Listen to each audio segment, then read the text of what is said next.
You're probably wondering why I said that. That is because in Persona 3, the main way to summon the powers is to shoot yourself in the head. That's right. Shoot yourself in the freaking head. I'm actually going to put a picture of them shooting themselves in the head, okay? On this thing, so you can see it. It's pretty awesome. Okay, so, here it is. So that was the main character of Persona 3, shooting himself in the head to, summon his persona. In fact, most of this game are, teenagers, high schoolers, blowing their brain... Well, okay, technically they're not blowing their brains out, but they're basically putting a gun-shaped object to their head and, pulling the trigger. This game, I think, is awesome. Not only because of that, because of its awesome morbidness. Yes, I hate happy games. But anyway, the storyline of Persona 3, I'm not going to say anything, because I only have a 10-minute video, and you need to play it.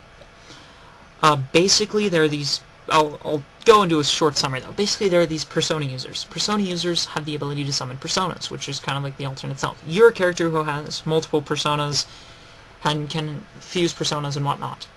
Okay. So, some comments about the main character of Persona 3. He's a mute. Well, technically, he's not a mute because you select things, but, you know. The next thing is, he can have, like, 9 girlfriends. And, they all basically end with special things happening. Of course, nothing actually happens for, you know, parents watching this trying to wonder if they should get this game for their kids. Of course, if it's a younger kid, the whole, bang thing might affect you a little bit. Might affect your decisions. You know, I don't know how you run for certain on that, but trust me. So personas each have their own little power kind of thing. And basically, basically, yeah. It's pretty awesome. Each persona has its own little power. There's a lot of personas based on Greek gods and other gods, like, Nyx. Well, technically that's a goddess, which you know. Odin, which isn't Greek, but, you know. But yeah, this game is pretty awesome. Gameplay is, RPG-ish. You level up and your persona levels up with you. It revolves around, the Dark Hour, which is an hour that takes place at midnight. Kind of thing. Hidden hour that only those with the potential can exist within. And those are the people that can summon personas. And if I got the potential thing wrong and anyone comments about that, just go die in a fire if you're gonna comment because I said that wrong. But anyway, just figured I should say that.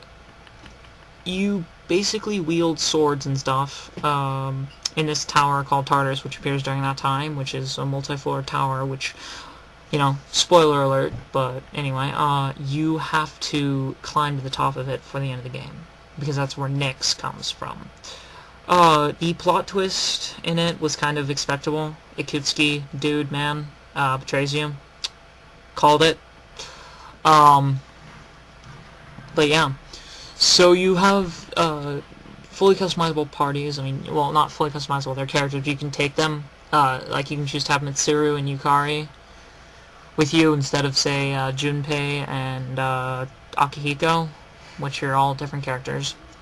You get a dog, which I think is the best character in the entire game, because it doesn't talk, so it can't contradict you. And see, I think if I was the main character of Persona 3, I would kill everyone else and just keep the dog, because, you know, dogs don't argue. Oh yeah, when Shinjiro dies, called that too. The game is pretty expectable storyline-wise, but it's a really fun game, and, I would get it if I was you. But, it's pretty freaking awesome. I don't really know what else I can say. It has magic in it. It's a Japanese role-playing game that doesn't have people with hair going everywhere. Every character's hair is actually plausible. None of them have that single little spike that defies gravity, or all the spikes that defy gravity. No one wields a sword the size of a semi-truck.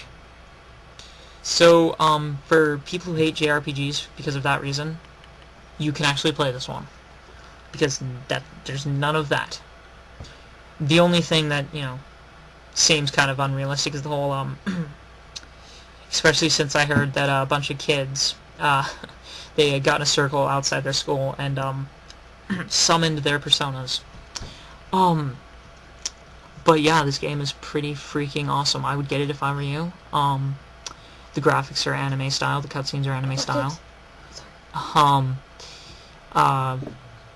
You can use any weapon, bows and whatnot. You don't use guns because, it kind of suck to, Oh, by the way, I get Festival Edition of the game because I got Fest, and it adds in another social link with a robot, and that ends interestingly. I'm not gonna say how, but you gotta do this. Music-wise, it's pretty repetitive, actually, but that's why God made volume buttons, right? Well, actually, I don't believe in God. But anyway, it's just a figure of speech. Dying to fire everyone that's gonna comment me because yeah, dying to fire. I just need to get that by. This game is awesome. Buy it if you think it sucks. I want you to go and take a dull object and bludgeon the back of your head until your brains run out the other side. You'll probably be dead by that time, but have a friend do it. Okay?